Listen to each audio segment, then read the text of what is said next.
श्रीमद् भगवद गीता 9वां अध्याय।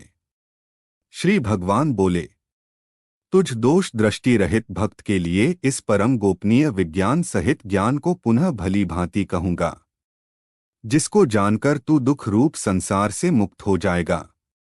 यह विज्ञान सहित ज्ञान सब विद्याओं का राजा, सब गोपनीयों का राजा, अति पवित्र, अति उत्तम, प्रत्यक्ष फल वाला, धर्मयुक्त साधन करने में बड़ा सुगम और अविनाशी है।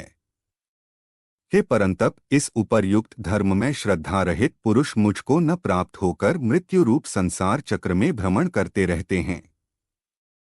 मुझ निराकार परमात्मा से यह सब जगत जल से बर्फ के सदृश परिपूर्ण है और सब भूत मेरे अंतर्गत संकल्प के आधार स्थित हैं, किंतु वास्तव में मैं उनमें स्थित नहीं हूँ। वे सब भूत मुझ में स्थित नहीं हैं, किंतु मेरी ईश्वरीय योग शक्ति को देख कि भूतों का धारण पोषण करने वाला और भूतों को उत्पन्न करने वाला भी मेरा आत्मा वास्तव में भूतों में स्थित नहीं है। जैसे आकाश से उत्पन्न सर्वत्र विचरने वाला महान वायु सदा आकाश में ही स्थित हैं, वैसे ही मेरे संकल्प द्वारा उत्पन्न होने से संपूर्ण भूत मुझ में स्थित हैं, ऐसा जान। हे अर्जुन, कल्पों के अंत में सब भूत मेरी प्रकृति को प्राप्त होते हैं, अर्थात प्रकृति मैली होते हैं, और कल्पों के आदि में उनको मैं फिर रचता हूँ। अपनी प्रकृति को अंगीकार करके स्वभाव के बल से परतंत्र हुए इस संपूर्ण भूत समुदाय को बार बार उनके कर्मों के अनुसार रचता हूँ। हे अर्जुन, उन कर्मों में आसक्ति रहित और उदासीन के सदृश स्थित मुझ परमात्मा को वे कर्म नहीं बांधते। हे अर्जुन, मुझ अधिष्ठाता के सकाश से प्रकृति चराचर सहित सर्व जगत को रचती है, और इस हेतु से ही यह संसार चक्र घूम रहा है। मेरे परम भाव को न जानने वाले मूढ़ लोग मनुष्य का शरीर धारण करने वाले मुझ संपूर्ण भूतों के महान ईश्वर को तुच्छ समझते हैं, अर्थात अपनी योग माया से संसार के उद्धार के लिए मनुष्य रूप में विचरते हुए मुझ परमेश्वर को साधारण मनुष्य मानते हैं। वे व्यर्थ आशा, व्यर्थ कर्म और व्यर्थ ज्ञान वाले विक्षिप्त चित्त अज्ञानी जन राक्षसी, आसुरी और मोहिनी प्रकृति को ही धारण किए रहते हैं। परंतु हे कुंती पुत्र, दैवी प्रकृति के आश्रित महात्मा जन मुझको सब भूतों का सनातन कारण और नाश रहित अक्षर स्वरूप जानकर अनन्य मन से युक्त होकर निरंतर भजते हैं। वे दृढ़ निश्चय वाले भक्त जन निरंतर मेरे नाम और गुणों का कीर्तन करते हुए तथा मेरी प्राप्ति के लिए यत्न करते हुए और मुझको बार बार प्रणाम करते हुए सदा मेरे ध्यान में युक्त होकर अनन्य प्रेम से मेरी उपासना करते हैं।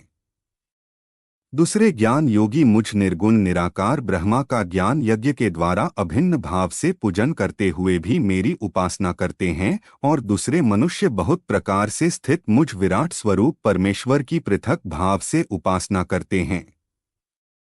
क्रतु मैं हूँ, यज्ञ मैं हूँ, स्वधा मैं हूँ, औषधि मैं हूँ, मंत्र मैं हूँ, धृत मैं हूँ, अग्नि मैं हूँ और हवन रूप क्रिया भी मैं ही हूँ। इस संपूर्ण जगत का धाता अर्थात धारण करने वाला एवं कर्मों की फल को देने वाला पिता, माता, पितामह, जानने योग्य पवित्र ओंकार तथा ऋग्वेद, सामवेद और यजुर्वेद भी मैं ही हूँ। प्राप्त होने योग्य परम धाम, भरण पोषण करने वाला, सबका स्वामी, शुभाशुभ का देखने वाला, सबका वासस्थान, शरण लेने योग्य, प्रत्युपकार न चाहकर हित करने वाला, सबकी उत्पत्ति प्रलय का हेतु, स्थिति का आधार, निधान और अविनाशी कारण भी मैं ही हूँ। मैं ही सूर्य रूप से तपता हूँ, वर्षा का आकर्षण करता हूँ और उसे बरसाता हूँ। हे अर्जुन, मैं ही अमृत और मृत्यु हूँ और सत असत भी मैं ही हूँ।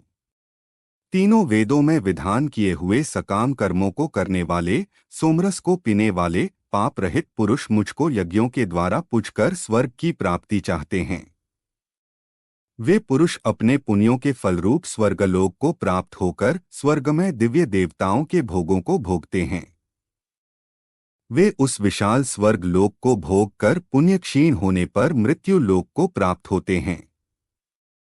इस प्रकार स्वर्ग के साधन रूप तीनों वेदों में कहे हुए सकाम कर्म का आश्रय लेने वाले और भोगों की कामना वाले पुरुष बार बार आवागमन को प्राप्त होते हैं।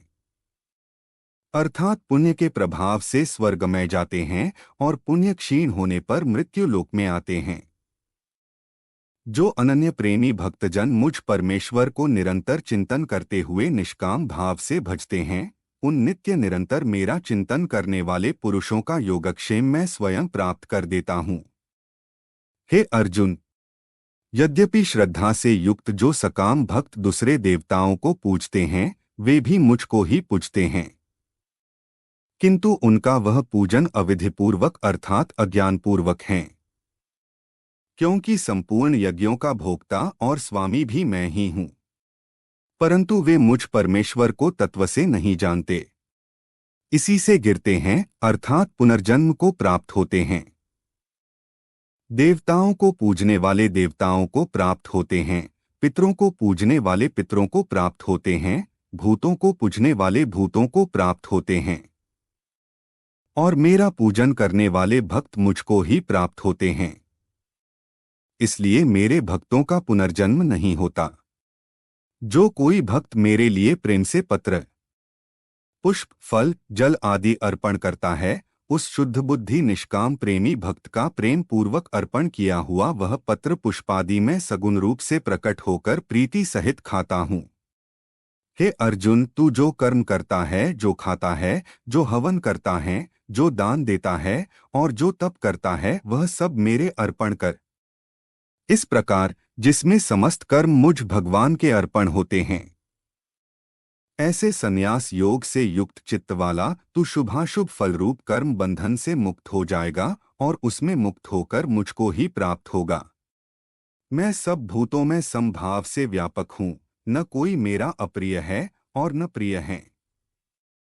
परंतु जो भक्त मुझको प्रेम से भजते हैं, वे मुझ में है और मैं भी उनमें प्रत्यक्ष प्रकट हूँ। यदि कोई अतिशय दुराचारी भी अनन्य भाव से मेरा भक्त होकर मुझको भजता है, तो वह साधु ही मानने योग्य है, क्योंकि वह यथार्थ निश्चय वाला है, अर्थात उसने भली भांति निश्चय कर लिया है कि परमेश्वर के भजन के समान अन्य कुछ भी नहीं है। वह शीघ्र ही धर्मात्मा हो जाता है और सदा रहने वाली परम शांति को प्राप्त होता है। हे अर्जुन, तू निश्चय पूर्वक सत्य जान कि मेरा भक्त नष्ट नहीं होता। हे अर्जुन, स्त्री, वैश्य, शूद्र तथा पाप योनि चांडालादि जो कोई भी हो, वे भी मेरे शरण होकर परम गति को ही प्राप्त होते हैं। फिर इसमें तो कहना ही क्या है, जो पुण्यशील ब्राह्मण तथा राजर्षि भक्त जन मेरी शरण होकर परमगति को प्राप्त होते हैं। इसलिए तू सुख रहित और क्षण भंगुर इस मनुष्य शरीर को प्राप्त होकर निरंतर मेरा ही भजन कर। मुझमें मन वाला हो, मेरा भक्त बन, मेरा पूजन करने वाला हो, मुझको प्रणाम कर। इस प्रकार आत्मा को मुझमें नियुक्त करके मेरे परायण होकर तू मुझको ही प्राप्त होगा। श्रीमद् भगवद गीता 9वां अध्याय समाप्त। ओम नमो भगवते वासुदेवाय। आपको यह वीडियो अच्छा लगा हो तो वीडियो को लाइक करना, कोई सुझाव हो तो कमेंट जरूर करना और हमारी चैनल को सब्सक्राइब करना।